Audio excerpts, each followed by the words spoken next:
With Mike Rezich. Scotty, when I was a kid, when I was a snot-nosed kid, this is back in 1920, 28, 29. And that's when he had a jetty at that time, a JN-4. That's an airplane that was built for the military for the first war. It was a trainer. It had a Curtiss OX-5 engine in it. And that's when he learned to fly at Ashburn, and then he operated there. Well, in those days, the licensing was, you see, airplanes and pilots were not licensed until 1926. Prior to that time, hell, anything. Then then the airplanes were identified, and then you could have an airplane that was identified but not licensed. Well, if you were an unlicensed pilot, you could fly anything. Sure. But a licensed pilot could not fly an unlicensed airplane. But the enforcement wasn't there; it was on the books. You understand? Right. Then in 27, or in later 26, the Department of Commerce, which is now what was the CAA and then now the FAA, started to license all airplanes and license all pilots.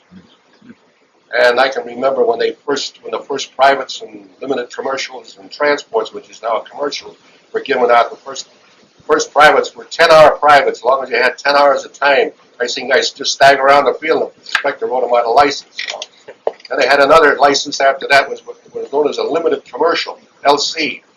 There you were allowed to do some work for hire, but you couldn't fly airlines or commercial stuff like that, like dusting or experimental and stuff. That was known as an LC. You had to have 50 hours for that. Sure. And then the next license, what is now the equivalent of a commercial, was a transport.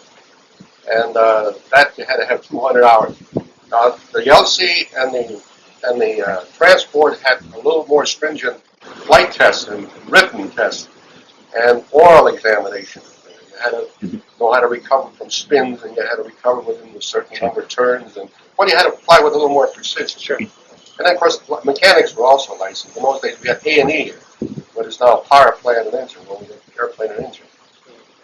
And then a Scotty operator off of Ashburn for about 1 or 2 years after, and he came over to Muni then. And wait, you got to tell Muni was Chicago. well, what is now Chicago? We call it Muni, Chicago Municipal. Okay.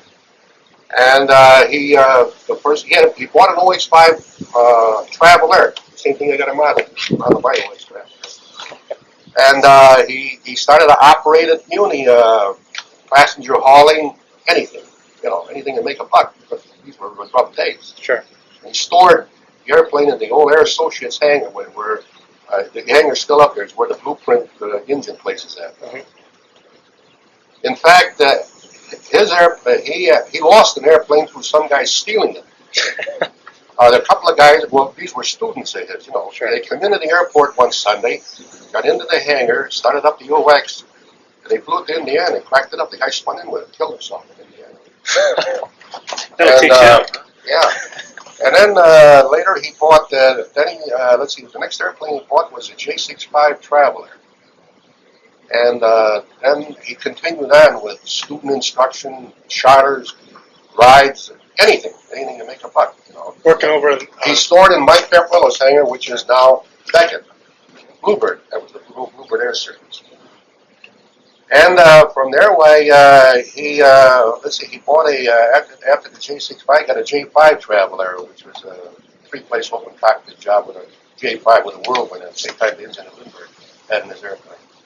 And then most of his business was charter work and sightseeing. And then in about 1931, they built the old administration building that they tore down. And Scotty operated on that side of the administration building, and Bluebird and 3 or 4 other guys operated on the east side.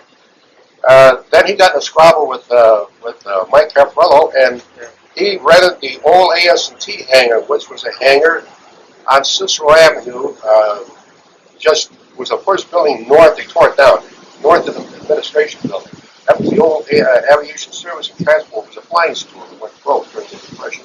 And the hangar lay vacant, and Scotty rented that. And then as time went on, he started to grow a little bit, and he was doing a little more work, and he bought a few more airplanes. He bought a couple of variables. In fact, he bought 3 brand new ones that he lost in a fire. The old Continental Airways hangar, we don't kid him about it. We call him the Scotsman, you know, so he was a little tight on the butt. And he was arguing over the premium insurance. And the goddamn hangar, I lost 3 brand new variables. Blue fuselage and international one, beautiful Continental jobs, you know. Right, right. Well, that left him back with 2 airplanes, and he went along for a while on what he had until a guy that I knew quite well from Ashford Airport, a fellow named Al Schlossberg. He was a partner of Fred Shoemaker, and these were 4 cab drivers that that learned how to fly in the OAS&T place, and Fred Shoemaker was the first one to learn how to fly, and he brought Al Schlossberg and Thompson, the guy named Willie Thomason with him. And then Fred Shoemaker didn't finish his course at AS&T, but Fred Stride from Stinson Airport, Stinson Airport on 53, Joliet Road and 83. And, you know, it's long gone. But the Fred Shoemaker finally soloed there, and he came in the east end of Ashburn with these 3 cab drivers and taught them how to fly, all illegally on a private, you know. Well, to make a long story short, Al Schlossberg, he learned to fly, and he got himself a private. One Sunday afternoon, he spun in with the goddamn Lincoln Page and busted her all to hell. So Shoemaker chased him off the airport. That was the end of the thing out at Ashburn with Schlossberg. But Al Schlossberg's father was in business. He had a raincoat business, not tundras, I mean a raincoat. And well, this was right before the World's Fair, and so he wanted his son to continue in aviation, but he thought there was a future in it, you know. So Schlossberg came over and approached Scotty, you know, about how about getting in, you know. And, well, he started to rent airplanes off of Scotty, you know, renting because he couldn't get these airplanes over to Ashford because of his accident record. So, Scotty would take a chance on anything, as long as there's a buck to be made, see. And so he got to know old Schlossberg pretty good, see. And well, in the Al, they got to talking about getting into the business, you know. Well, Al didn't have any dough, but his father did. Okay? So a meeting was made by Al Schlossberg's father with Scotty to get his son into the business, and but he would have to buy in. Okay? Well, Schlossberg's old man staked the kid, and that was the beginning of Monarch Air Service. They changed the name, you know. See, the old man's raincoat business was King Outfitters. Now, the Jews are great people for, you know, getting a title that means something. Ha, hey. Well, that's where the word monarch. You know what the word monarch means? Monroe. Right. And immediately, when Monarch Air Service came into being, the pilots got uniforms, the ticket salesmen got uniforms, and then he bought a Fokker, single-engine Fokker Universal. You know what that is? You ever hear of me? Fokker? I've heard the name. Well, it's a monoplane. It was a 6-plane monoplane. They hired a couple of more pilots. They bought a Stinson Jr. And what else did they get? Oh, I got a Fleet. And I got a Lockheed Vega. Now, a Lockheed Vega in those days was the top of the line, the fastest thing flying, a monoplane. And they had the Vega about 6 months. And one night they were taking a guy to Detroit. And a guy by the name of Shorty McIntyre was flying it. And they had Johnny Latoes aboard. He was the news kid at Muni here years ago. And a guy by the name of John Sears. And McIntyre fired that thing going on the diagonal, and the engine put right on takeoff. Got her down to the park room. And the busted the fuselage hits McIntyre and Latoes out the stove. And the wing was on one side of the fuselage. I got some good pictures of it. I took some pictures the following morning. It happened in the evening. Well, that was just one of many accidents that occurred. But then later on, as time went on, the sightseeing business, because the World's Fair had come in, the actual haul of passengers over the loop. And for $2 a pop, you know, that was good going. A lot of people fly it. Oh, yeah, you see, in those days, we used to have crowds of people come out here to watch watch the airplanes fly, and usually around 5 o'clock on weekends when the airlines used to load passengers, well, they used to come out to see the celebrities get on the air. In those days, guys with a chicken in their arm didn't fly in an airplane. Celebrity people had domes, see? And they saw movie people and politicians. Everybody came in the Midway. Yeah, oh sure, this was the airport. And I'll tell you a guy that they used to be the official photographer around. Did you ever hear the name Mike Rotunno? No, I'm not familiar. Well, he is the old-time photographer. He used to take all the pictures of all the celebrities around. He used to have an office there in 61st and Central. See what that Metro. I think, yeah. Something. I think he is, yeah. He's an old-timer. Right? He's older than I am. That makes him pretty old. But then the next investment was Scotty bought a tri-motor off of Chicago Southern. That's Instant T. And then that was you could load you could load 10 people on that thing, And when he first bought it, the first joke around there was, Scotty wasn't licensed to fly multi-engine ships, so he had to have Mike Caprello, his competitor, fly his Stinson. And Mike had a Ford tri-motor of his own by the other side of the line, And then he got in pretty heavy with student instruction too. He had 3 fledglings. You ever heard that? You know what a fledgling is? Right, I've heard of the This is we call them a modern Jenny.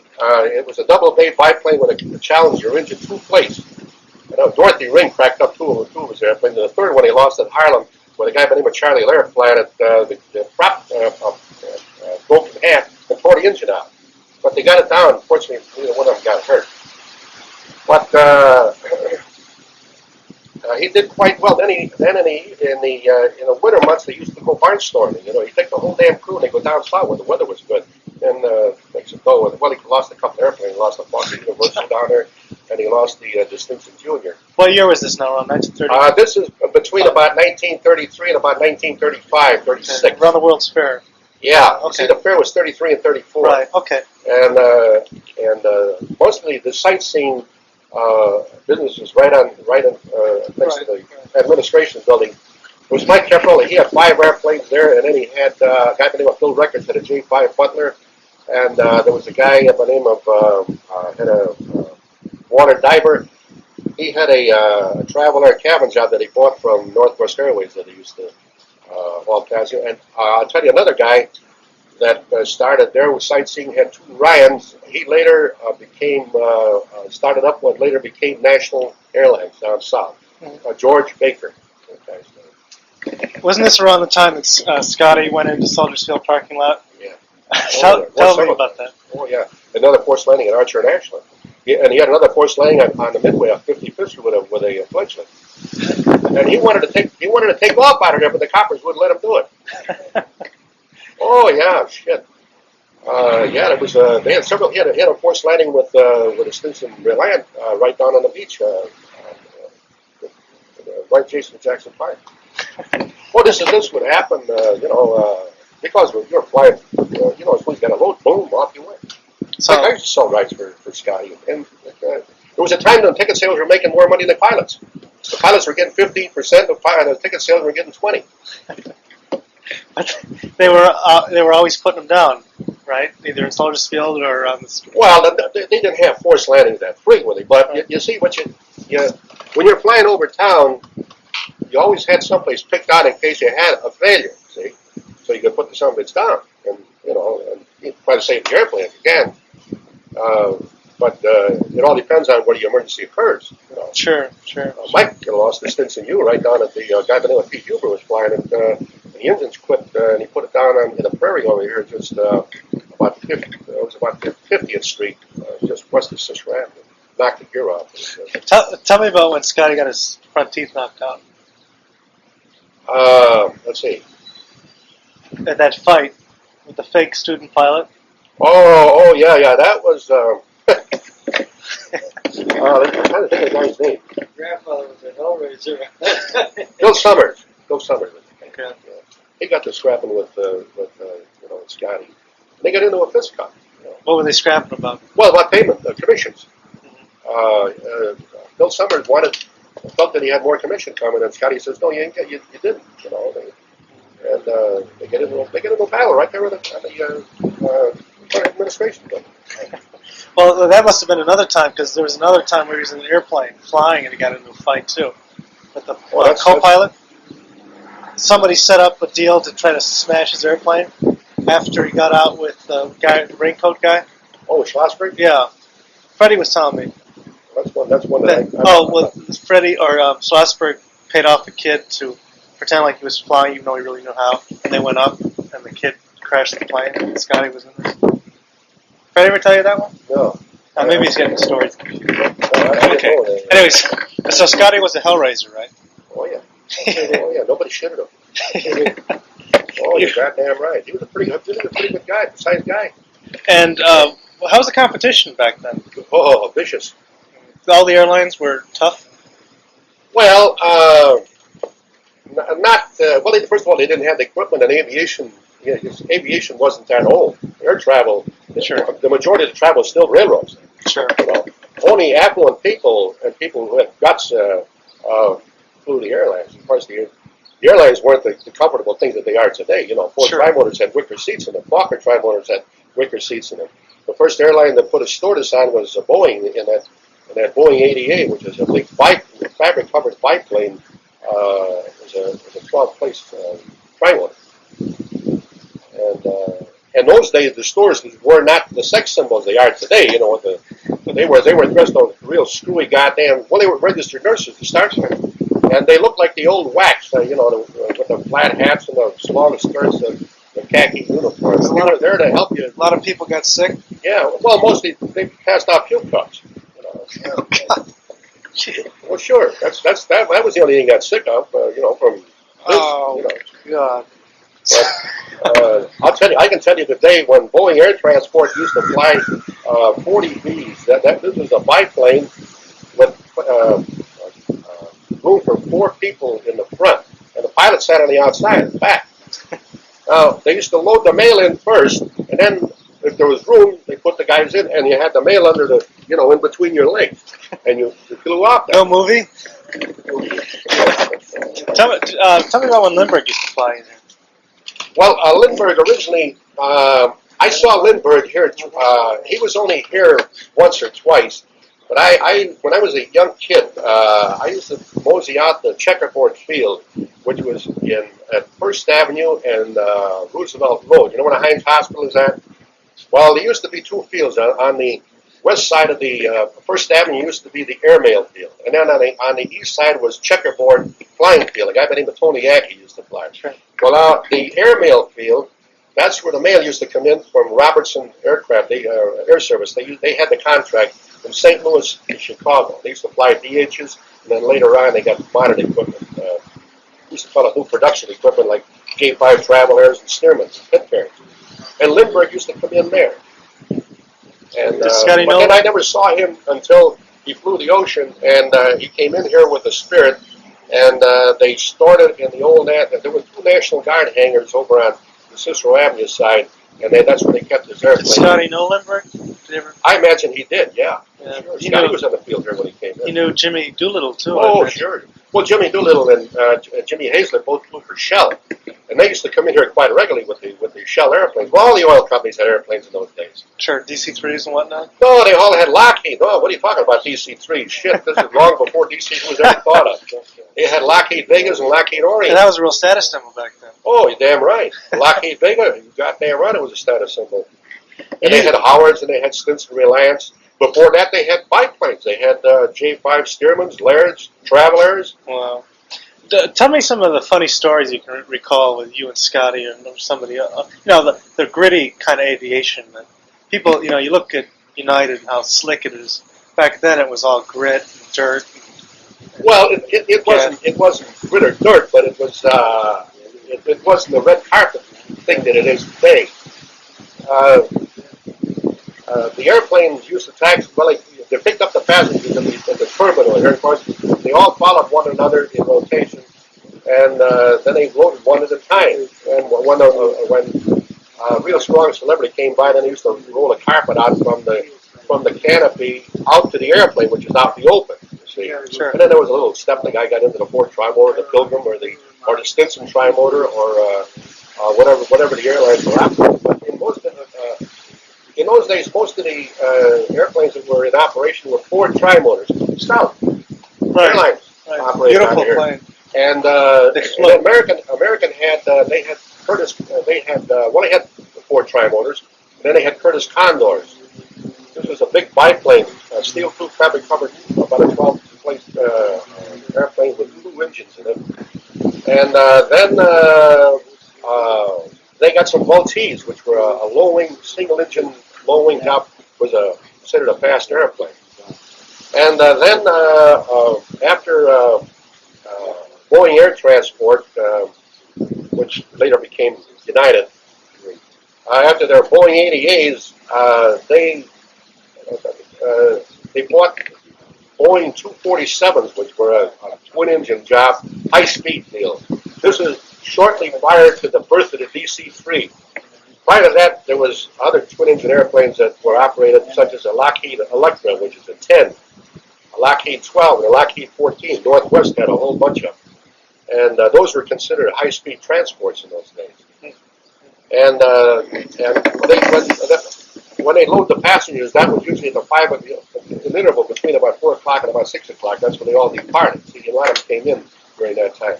But it was a case of each guy taking his turn, you know. But there weren't that many people on the airplane. Each airplane had only about 8 or 10 passengers on it. That's all. I mean, tell me about when how Scotty sold Butler his first hangar, Paul Butler. I'm not acquainted with that. Not acquainted with That's later on. Oh, okay. Well, what happened between like you and Scotty? Would you guys just go off and fly and screw around and fly? Well, the best part is when we go barnstorming. You know, go into somebody's small town. You know, get into the airport, and what we would do is he had one airplane with some smoke on it. You know, and we'd come in there and we'd fly around the town with the smoke on it. You know, and everybody's looking up to see what the hell is going on. See. Well, then you get in the local radio station, if there was a radio station, but there weren't many of those around either. Well, then everybody flock out to the airport. Well, they come out to the airport, and we hustle them for rides. Was he a real daredevil? Huh? When it came to aviation, was he a daredevil? No, Scotty was never one to do aerobatics or anything of that. He'd hired somebody to do that. You know. I'll tell you, Scotty was a businessman. He was a guy that he was in aviation, not for the glory of it. He was in there to make $1 out of it. And damn right, he did his damnedest. And he had severe competition, too. I remember the time, he used to be a little bit lax on some of his maintenance.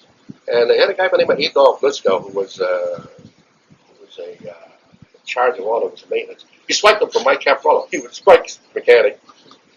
Well, during the summer months, we had airplanes. All the airplanes had to fly, but they were making money. You can't make any go with snow flies around here, you know. So there was a time there when things got a little bit rigid, and Mike Caprello signed the Department of Commerce on Scotty, you know. And the inspectors went over there, and they hung a red tag on every goddamn thing that he had. Well, he got damn near shit, you know. And well, it took them a while, you know, to knock those tags off. Well, it meant this was in like about August. See? This is when the passenger season was really on, and he finally had to hire some mechanics and get the airplanes back in commission. That's all. But he was out of business for goddamn near 2 weeks. But Mike Caprello signed the goddamn the Gestapo on it. This went on all the time. Oh yeah, But Mike was was a tenant of his. Well, then after that hangar there, he rented this. His hangar here that TK used to be in. That hangar was originally put up by Texaco, and then he rented that. That was he used to have that hangar. That was before he went over there. Tell me about the airlines when they start flying to Seattle and LA and Miami and. Well, in the early days, because of inclement weather and not having the equipment that we have today, instrument flying was nothing. You just flew by the seat of your ass. You know, as long as you could see, you could fly. Couldn't see, that's it. The airlines used to sell you a ticket at one end and didn't promise you that you go all the way by air to Los Angeles, because if the weather got bad, they took you off the airplane, put you on a railroad, and you went the rest of the way by railroad. And that was part of your ticket. Oh, that's very strange. That's right. Well, and then you see, this is before the advent of the instrument flying.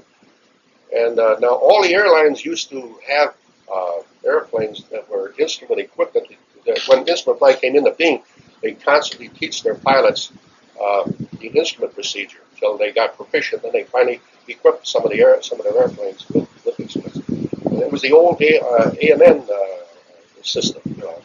Nothing like today. Nothing like today. Is that why they were? Even radio was in its infancy. Is that why there were so many non-skets?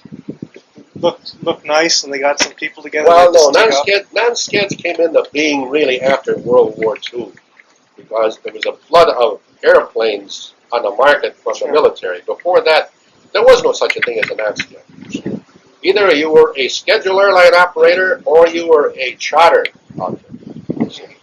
Either went by airline or you chartered an airplane. That's where Scotty and Blake Heffernan and those guys used to make a lot of their dough.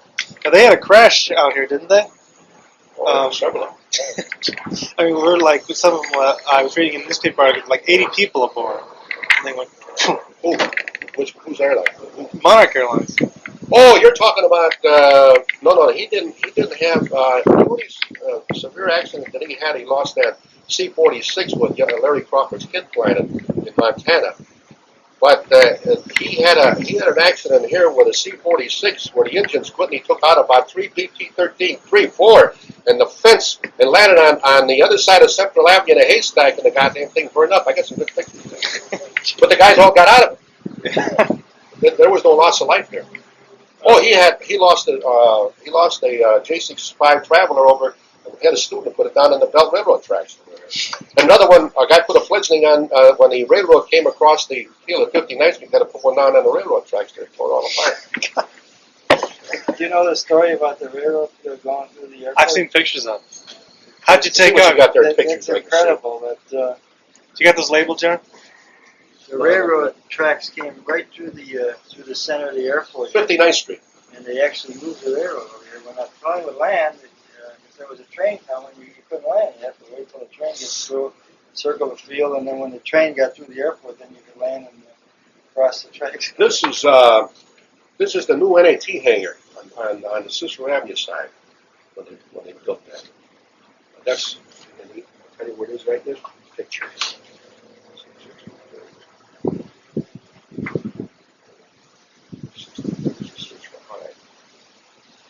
That's the hangar right there.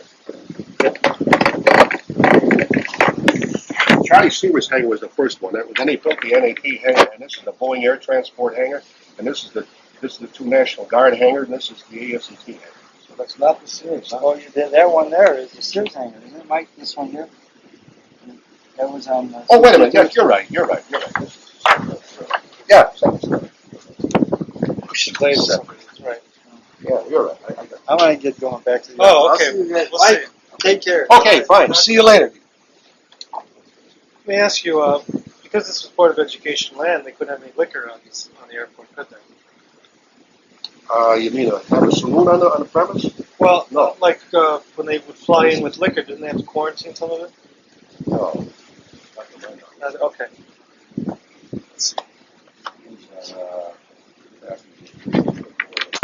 Airplanes from the cocaine runners. Right. Well, in those days, when during Prohibition, the guys used to smuggle booze in from Canada. Sure. Well, when they used to catch one of them, and they catch the airplane, they'd seize the airplane. And then they store the airplanes in this hangar here until they sold them. In the old Army hangar. Yeah, right. In fact, if you look on the front, it's still you can still make out the letters transient aircraft, and it gives the sea level on top. Sure. That was the first building built on Muni when Municipal Airport came into being. That's how old that building was. Then the government, the CAA, had offices in here. All the inspectors. Sure.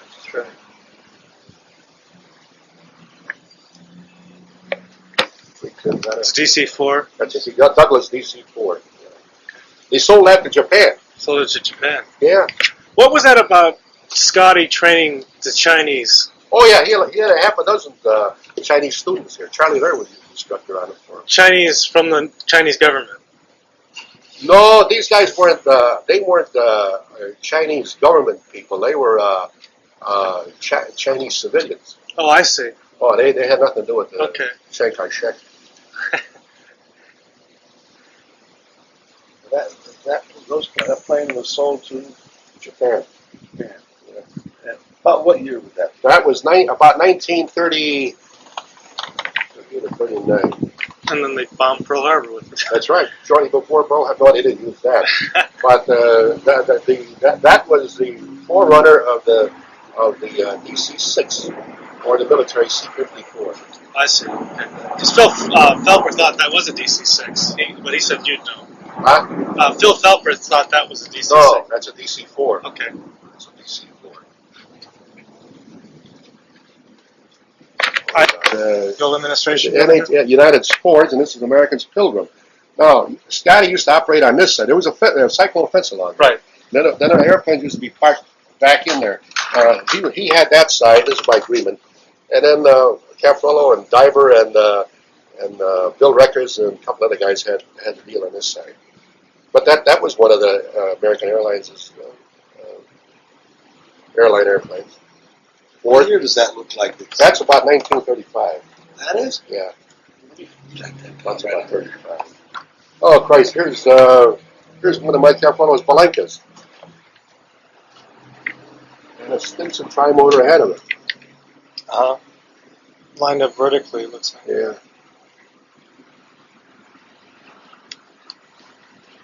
And here's Boeing's later United Boeing 88. Remember the tri-motor I was telling you about? Right. Where the first stewardesses came on. This is the type of ship. Who fueled them up? Do they do it themselves? Them did themselves. Yeah. Each airline had their own fuel trucks. Okay. Oh, there's one of the old stewardesses. Right. See the dress on them? Uh-huh. Guys with the fedoras. They all look like belong. They are partners of Capone. Probably were. He probably flew in too. Yeah. But that was flush airline flying. Sure. Oh, Christ, that's a bunch of pilots for American. How many pilots did Scotty train? Train a lot in his lifetime? You mean students that he trained? Right, yeah. students. Oh, crap, yeah. Oh, man. I have no idea. They'd be in the hundreds, I imagine. Oh, look at that. No, look at that. No houses nearby. No. You know, these people complaining about the airport noise. I'll tell you, when we moved, well, I was practically born here, and I'm 70 years old. We landed an airplane. I didn't. My brother did. Landed an airplane in a prairie here, and I'll show you. We taxied it up right to the house. And we used to have a building here before I put this garage up. There's nothing around here in those days. We taxied the airplane right out it wasn't any gate. There wasn't any fence around there. We just taxied the airplane right out of the off the ramp, right up the street. The streets were in here, and we pulled it right next to the house. Wow.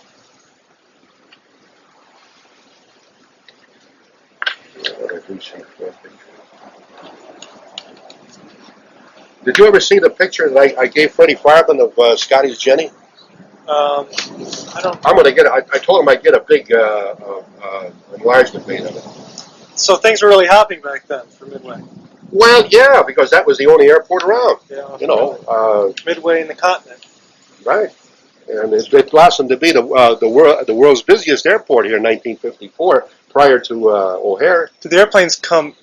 Now let me see. They came in the side here. All right, look, because it was like a big square with one of the. Well, this is the new building out there. Oh, I see. The north end. Okay. Western Air Express. They this is a forerunner of what TWA is.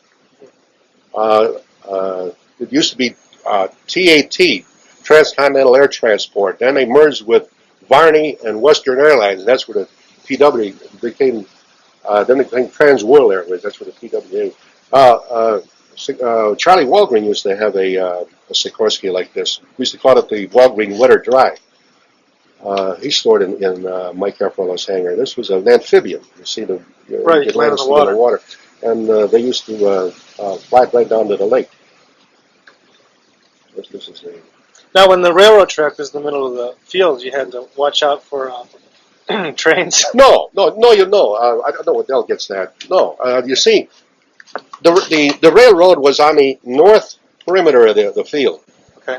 It had unless you made a hell of a low approach, you know, and if you made some guys would like to make a low approach and they get in because the field was only half the size it was, you know, and But of course, the Belt Railroad ran steam locomotives in those days, and the frequency of the railroads they were constantly going back and forth, you know. And but they didn't. Well, if you made your approach in a proper manner, you had nothing to worry about. Oh, okay, I understand. Yeah, but they weren't anything to worry about. Of course, this is in the days of the war years, Sure, and this is the National Guard hangar when they. sure. The old National Guard hangars were on Cicero Avenue. There were two of them there. It was the 33rd Division of the Illinois National Guard.